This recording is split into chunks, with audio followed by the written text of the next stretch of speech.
Okay. So I'll talk about some separations in query complexity for TFNP total search problems. And this is joint work with Shalev. So first I'll introduce the query complexity setting, which, okay, most people might be familiar with. I don't actually know. So in query complexity, we have a known function or relation that we want to compute on an unknown input, right? So we access the unknown input via an oracle. So you have an input X that you're accessing via Oracle O of X. So you can query the Oracle for different bits of X. For example, so suppose you query the first bit of X, and you get answer 0. Then depending on the answer you get, you can decide where to query next. Suppose you query the 7th bit or something, and then you get answer 1. So if the function for you want to compute, for example, is odd, then you're already done. And the complexity measure that we usually care about in this setting is how many bits of X you need to query in order to compute the function. If you do this via deterministic algorithm, the complexity measure is called the deterministic query complexity D. If you do it via randomized algorithm, which I spelled wrong, it's the randomized query complexity R. You can also make quantum queries. Quantum queries are like via unitary oracle OX, which so basically you need to input the state cat I if you want to query the ith bit of X, and it will give you the answer as an XOR. And you can also make these queries in superposition. If you don't know any quantum, you don't actually need to worry about it, because I'm not actually going to talk about quantum algorithms or anything in this talk. And for quantum algorithms, it's also the same thing. You care about how many times you need to apply the oracle O of X in order to compute F. Okay, so there's a whole query complexity zoo. I introduced the main measures, deterministic, randomized, and quantum query complexity. But there are also a bunch of lower bound methods for these things. So for example, there are some certificate measures, certificate complexity, fractional certificate complexity.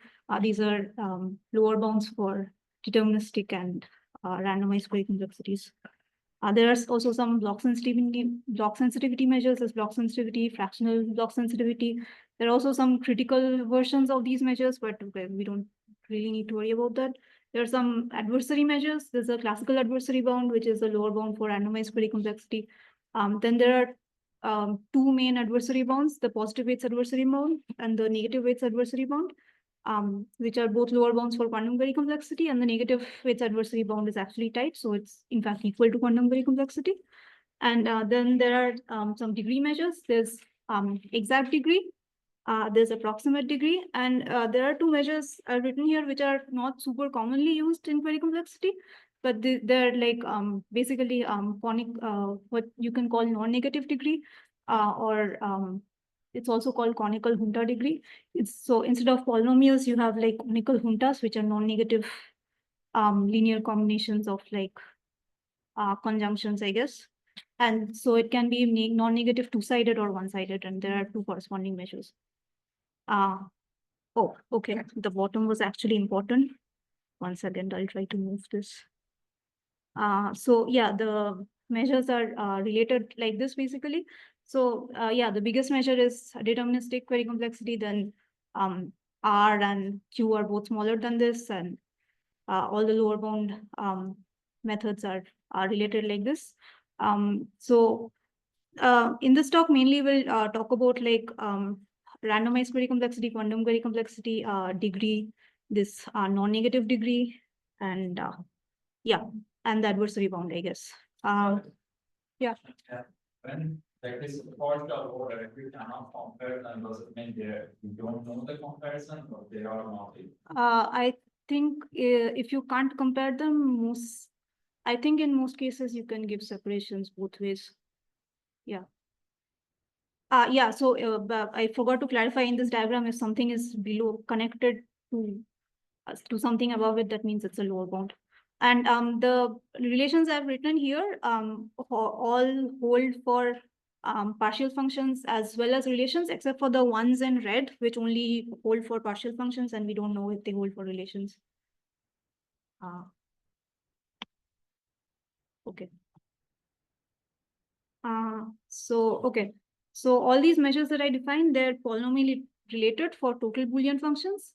And on the other hand, almost all the measures can be separated for partial Boolean functions. I say almost because I don't know if like people have tried to separate literally every pair, but but for the main ones, we can separate them for partial Boolean functions. There's a separation between D and R, for example, where a function that I'm going to call a gap majority, which you're given a string which has like either mostly ones or mostly zeros, and you have to distinguish between these two cases. Yeah. It's bigger than R. I mean, there's a super polynomial separation. Yeah, exponentially, yeah. So in this case, yeah. So in this case specifically, I think R is constant, T is. But when you write double greater than, should I always think of that as at least a super polynomial separation? Maybe Yeah. I think they're all exponential, yeah. Yeah, and this gap majority also separates exact and approximate degree. R versus Q you can do via Simon's problem or several other problems, correlation at this point. Quantum, so the positive weights adversary bound is like, I think the one of the most commonly used lower bounds for quantum very complexity. But it's also not super hard to separate them. You can do it via like property testing problems, basically. Q versus approximate degree, on the other hand, apparently it was open to separate them for a partial Boolean function until recently. I didn't know it was open, but yeah, last year this was they were separated by Ambainis and Belovs via a problem called threshold satisfiability. Okay, I've talked about how the measures are related for partial and total Boolean functions. Now I'm going to talk about them for basically TFNP problems, like was in the slide title. So TFNP stands for a total NP search problem. So this is the subset of FNP, like just NP search problems, where a solution is guaranteed to exist, basically. So for example, in the Turing machine model, it will be like a problem like this. You've given a circuit. So either you have to find a Z such that the circuit evaluates to 0 on Z. So if it was just this, it would not be a total problem. But in this case, so you can also find some Z not equal to Y such that the circuits evaluate to the same output on both of them. Either of these things will always exist. And another feature, because it's FNP, is that given an input X and a candidate solution S for X, we can always efficiently determine whether X comma S is in the relation. And one of the nice features of this is that algorithms for these TFNP problems can be amplified and have zero error. Normally, you can't do error reduction for relations, but for TFNP problems, you can. So in query complexity, TFNP problems look like this. So first, there's a totality condition. So for every X, there exists an S such that X comma S is in the relation. And also every X comma S that is in the relation can be certified by a small partial assignment on X. By small, I mean polylog sized. When I say this, I mean, for example, this, you can, given an input X, you can ask, you can be asked to find a location I such that Xi is equal to 1. So this is obviously not total, but you can consider total function versions of this. This Xi will be the partial assignment, basically. And because the partial assignments are short, you can also make the algorithms output the partial assignments themselves. So they can just check the partial assignment is satisfied and then output the partial assignment. So query TFNP, it has been studied a bit before. It has some connections to proof complexity, formula size complexity, etc. And it has some applications to that. I'm not sure our results exactly have applications to proof complexity, but people have studied it before for those purposes. Okay, now I've defined TFNP. So yeah, the question we ask in this paper is that we can't prove exponential separations in query complexity for total Boolean functions, but can we do it for like total search problems? So, and TFNP is like the nicest class of total search problems, basically. Yeah, so as it turns out, yes, but this also seems much harder than proving separations for partial Boolean functions. I only know of like 2 results that have been proven in this regard. The first one was actually done in like the 90s. So in 95, Lovas, Naur, Newman, Wigderson, they separated D versus R for a TFNP problem. So the construction they did was, you can consider it kind of like a total search version of the gap majority problem I described earlier. And it's a kind of complicated construction using expander graphs and stuff. The second one is an R versus Q separation for a TFNP problem. This was also done like recently by Yamakawa and Jandri. So Yamakawa and Jandri's main result was separating the relational versions of BPP and BQP with respect to a random oracle. And this was true in the average case, but with some modifications to their construction, they also separated R versus Q for a TFNP problem. So now I come to our results. So our first result is we separate Q versus two-sided non-negative approximate degree for TFNP. If you remember the chart from earlier, which you maybe don't because it was kind of big and complicated. So two-sided approximate non-negative degree is like not even a lower bound on Q, so it can be larger than Q. So approximate degree is a lower bound on Q, but we can still show the separation. So obviously, as a consequence of this, we can show separation between R and two-sided non-negative approximate degree. That is actually a lower bound on R. And it also shows the separation between Q and approximate degree for a TFNP problem. We also separate approximate degree and adversary bound for a TFNP problem. As a consequence of this, we also separate Q and the adversary bound for TFNP problems. This is a positive weights adversary bound. You can't separate Q from the negative weights adversary bound. Another nice thing we show is that in some sense, TFNP separations are at least in some cases strictly easier than partial Boolean function separations. So we can we show a way to convert TFNP separations to partial Boolean function separations basically. And with this, we can reprove Q versus approximate degree separation for partial Boolean functions, which was Ambainis and Belovs' result. And we strengthen their result a bit because we actually show a Q versus approximate non-negative degree separation. And lifting our first result, we to communication complexity. So via these query to communication lifting theorems, we can separate quantum communication complexity, or like even lower bound on it, quantum information complexity for from the relaxed partition bound. The relaxed partition bound is basically just like the communication version of this two-sided approximate non-negative degree. And we do this for a communication TFNP problem.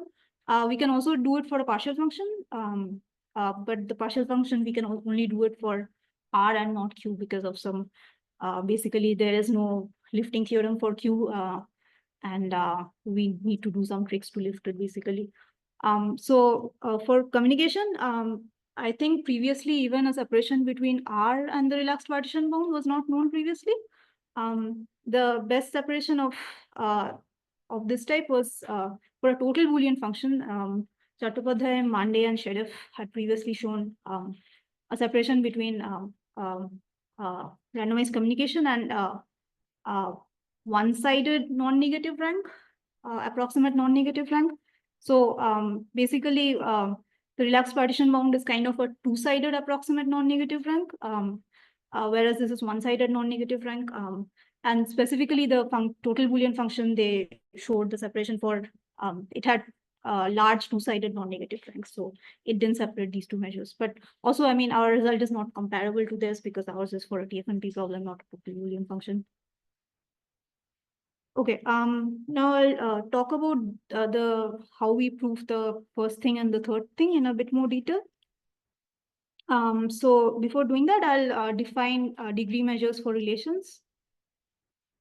So I'll define two versions. So one is approximate degree and one is unbounded approximate degree. the unbounded approximate degree is like an intermediate quantity we'll use. I won't specifically define two-sided non-negative approximate degree, but it's the same as this definition basically, except instead of polynomials, you will have conical juntas. So yeah, so what you require is that for every output symbol for your TFNP problem or your relation, you'll have a separate polynomial, and on inputs in the in x in 0, 1 to the n, each polynomial PSX is required to be positive because they kind of being interpreted as probabilities. And the second is the normalization condition. So for just approximate degree, the sum of the polynomials PSX for all s is required to be upper bounded by 1 for all x in 0, 1 to the n. Whereas for unbounded degree, they're only required to be upper bounded by 1 for x in the domain, and they can be whatever outside the domain. And the third condition is the correctness condition. So basically, the number if you sum over the s's that are in f of x, then PSX has to be at least 1 minus epsilon for x in the domain. So the difference between degree and approximate degree and approximate unbounded degree is like this. So, I mean, this is obviously a single variable polynomial, but yeah, so approximate degree is like bounded between 0 and 1 everywhere, and unbounded approximate degree is bounded within the domain and can be whatever outside the domain. It can be arbitrarily large.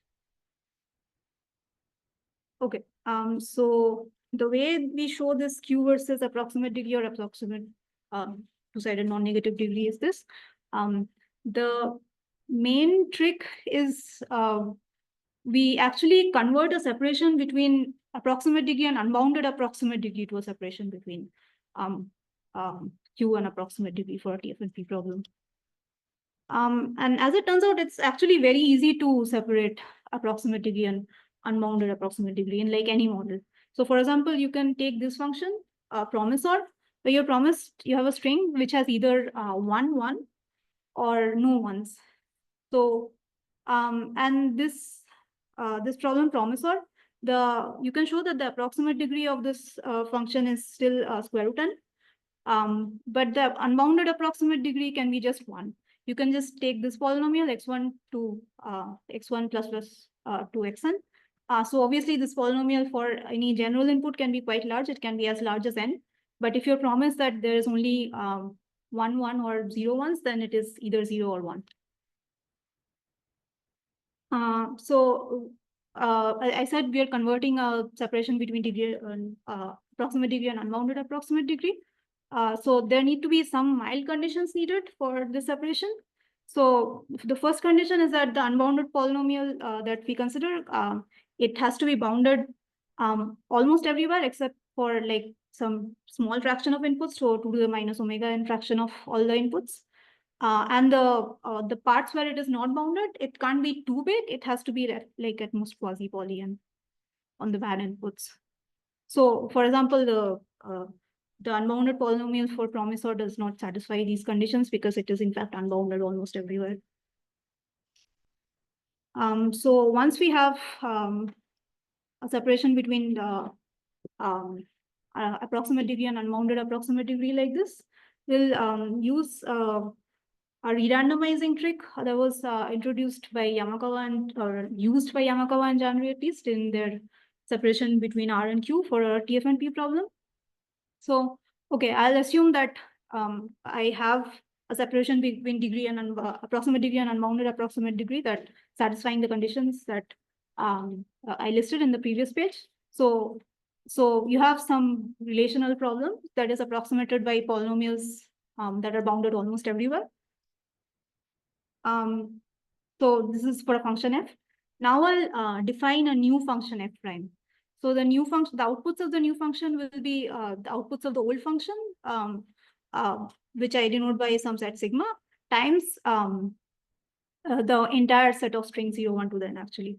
So what you're required to do in this new function is you output some s and a re-randomizing string r such that if you re-randomize the string x by XORing it with r, then the S that you output is a valid solution for the original problem F on this re-randomized input X or R. So, and you can show that if you basically take these polynomials. So you had some original set of polynomials PS for the original problem F. Now these problems P prime S comma R are going to be bounded polynomials for F prime. So P S comma R is just PS evaluated on X X or R, and I'm putting a 2 to the 1 by 2 to the in front of it, because in some sense you're like kind of picking a R uniformly at random and outputting this. It's not super difficult to show that this is bounded, because we assume that the original polynomials PS satisfy the conditions I listed. So if you sum P prime S comma R over S comma R, so you'll get the parts where X comma R is in the good set of inputs for which the original polynomials are bounded, and also some small part corresponding to the bad set of inputs in which the original polynomials were not bounded. So because the bad set of inputs was like 2 to the minus omega n small, and in that bad set the original polynomial was only quasi-poly big, this thing is upper bounded by, okay, it's not exactly 1, but it's like 1 plus epsilon, then you can denormalize it basically. And so what this does is, so you originally had a set of polynomials that was like not too bad, so like it was bounded almost everywhere, and the part where it was not bounded was like not too much larger than 1. And this trick takes you to this nice other polynomial where it is in fact bounded everywhere. Now, okay, so I've defined this new function, but there is a problem, which is that the new function F prime that I've defined might be easy for quantum very complexity as well. So what we showed here is that the new function F prime has a small approximate degree, but it might also have small q. So for this, we'll need to do some further modifications to F prime. So instead of using a truly random re-randomizing string R, we're going to use a string sample from a k-wise independent family H. Then the thing with k-wise independent functions is that low degree polynomials cannot distinguish between the two. So if you re-randomize with a k-wise independent function, it will look the same to low degree polynomials as if you sampled it from a truly uniformly random string. And the second trick is going to be that we parallel repeat F some key times, and we require that the same string R re-randomizes all the T instances. So the final problem is going to look like this.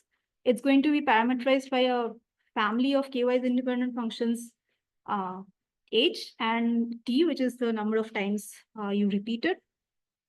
So it's going to be defined on inputs on 0, 1 to the nt. So the original function was defined on 0, 1 to the n. So this is just 0, 1 to the nt. And the output set is going to be the set of k-wise independent functions H times the original output set sigma to the t. So on inputs x1 to the xt and 0, 1 to the t. So where each xi is an input to the original function f. So you have to output H comma S1 to the ST, such that each SI is a solution to the original function F for XI re-randomized with H. And you have to use the same H for all the XIs basically.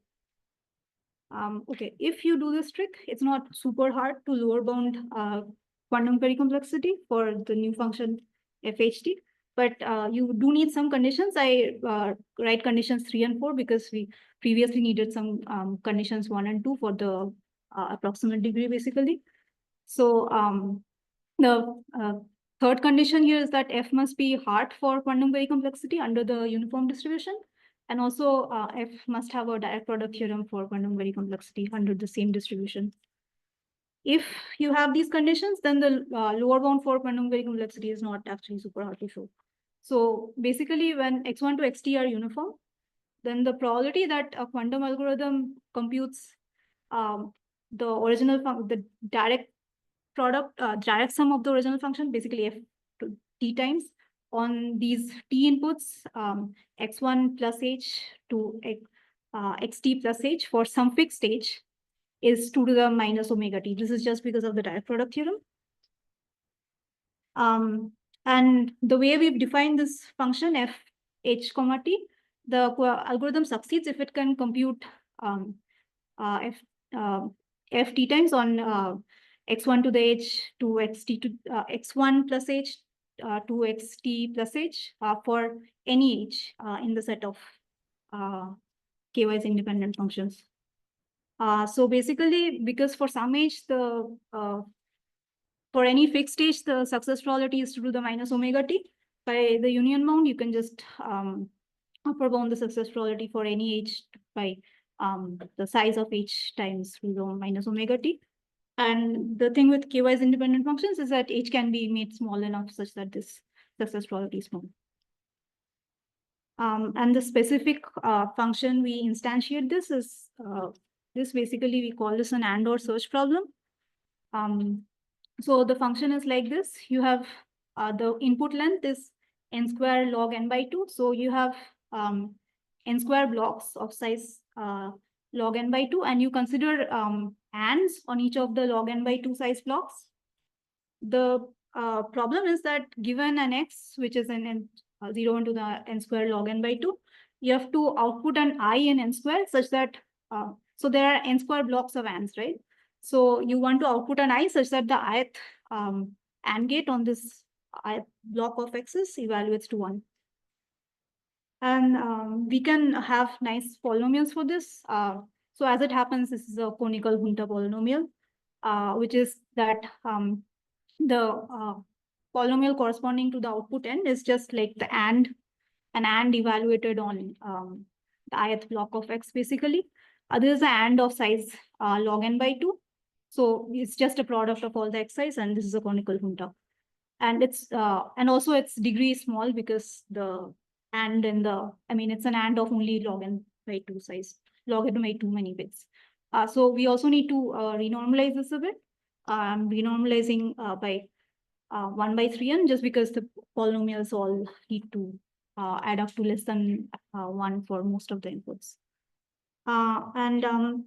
So because we consider ands on all the blocks, and for log n by 2 size block, the and only evaluates to 1 if all the inputs are 1. So therefore, the distribution of the ands is follows a Bernoulli distribution with parameter n by 2 by n, because I mean it's 1 if all 2 to the log n by 2 of the x's is 1, basically, and it's 0 otherwise. So by Chernoff bound, then you can show that except with probability 2 to the minus omega n over uniform x, the number of valid outputs, basically the number of AND gates that evaluate to 1.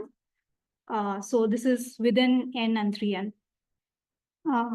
And therefore, the polynomials I've defined, because I normalized by 1 by 3n, these polynomials are bounded for almost all inputs as an except 2 to the minus omega n fraction. And this satisfies the conditions 1 and 2 that I required from my problem. And conditions 3 and 4, which is about the quantum query complexity being hard over the uniform distribution and also having a direct product. This is shown via reduction from this problem. So you're given a string of length n and which has k ones. And basically, if you make less than square root k n many queries, your success probability of finding all the k ones is at most to the minus omega k. So normally this this lower bound for quantum query complexity is shown with the adversary bound, and we could use that, but we also showed this via degree because we wanted to lift it and stuff. And there's no lifting theorem for adversary bound. Okay, so that is basically it for the description of the separation between quantum query complexity and approximate degree.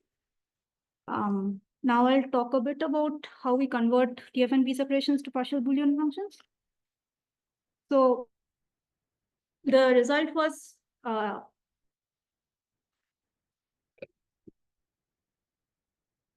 so you start with a separation between some two measures for a TFNP problem, and you want to get a separation for a partial Boolean functions.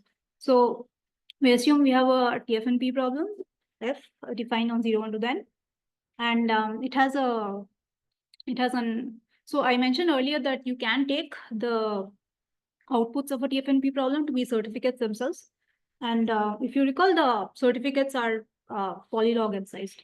So we'll assume the TFNP problem has an output set that is in fact a set of certificates. So it's a C. And because it's a TFNP problem and the certificates are small, the set C is not too large. It's like 2 to the polylog n sized. Okay. Now the new function, the function originally it was a TFNP problem. So we'll define an FCN. FCN stands for function that looks like this. This is a this is a partial Boolean function basically. So it will have two blocks of inputs. The first block is just an n size block. The inputs there should just be interpreted as inputs x to the original TFNP problem f. And the next block, each bit of the next block is going to be indexed by a certificate in the certificates output set of the TFNP problem f. So yeah, the next block is y and 0, 1 to the C, where C is the certificate set. And you are given a promise that, so the first part, remember, is an input x for f. So you're promised in this function that yc corresponding to a c that is an output for x on the original TFNP problem f. So this yc is either 1 for all c's which are valid outputs for f on input x, or these yc's are all 0 for all the valid certificates for x. So yeah, the first case is the yes case and the second case is the no case, and you basically just have to distinguish between these two cases. And we can show that an algorithm for the original TFNP problem f gives an algorithm for the partial Boolean function FFCN, and also vice versa.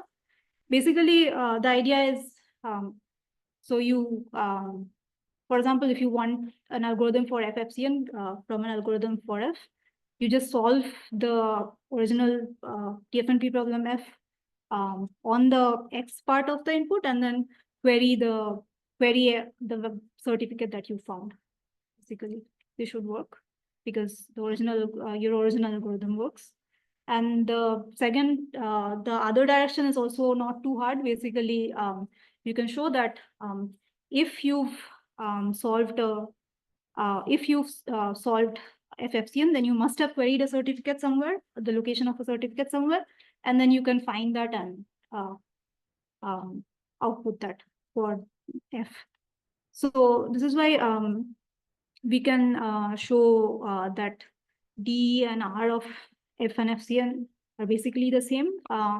For quantum query complexity, it's not exactly the same. So you can upper bound the quantum query complexity of the partial Boolean function with the quantum query complexity of TFNP, because reduction there is simple.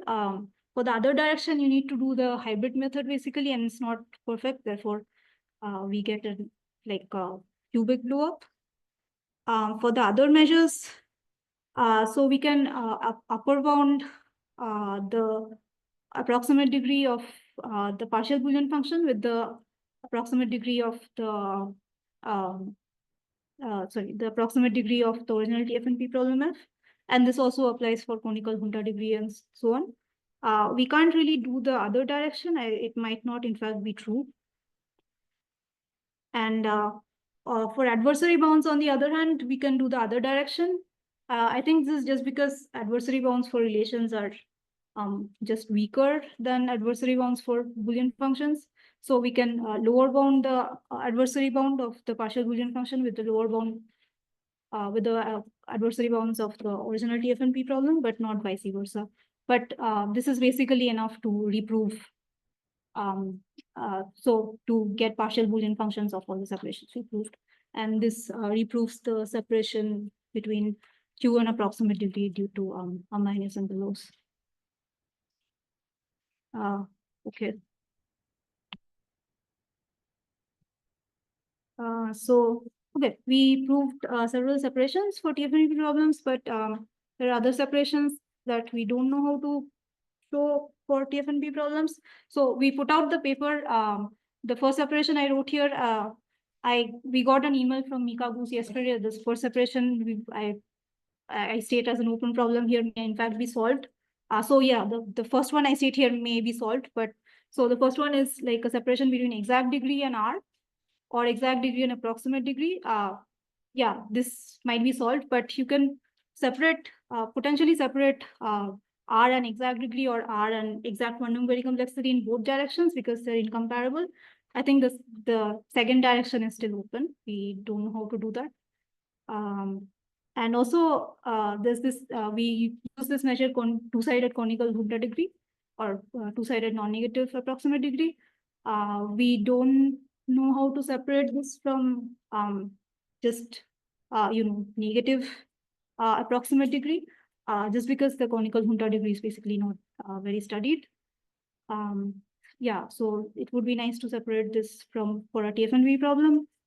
Another thing is, so we can lower bound approximate degree by the square root of the classical adversary bound, or also the positive weights adversary bound for partial Boolean functions. This, I think the lower bound, we cannot prove that it holds for relations. So in our paper, we showed a separation between these two measures for a TFNP problem in one direction. We showed a problem where approximate degree is small, but sorry, approximate degree is large, but the adversary bound is small. But given that the lower bound between them does not seem to hold for relations, can we show a separation in the other direction? Is there a problem for which that adversary bound is large, but the approximate degree is small, for example? Yeah, that's it, I think. Yeah, thanks.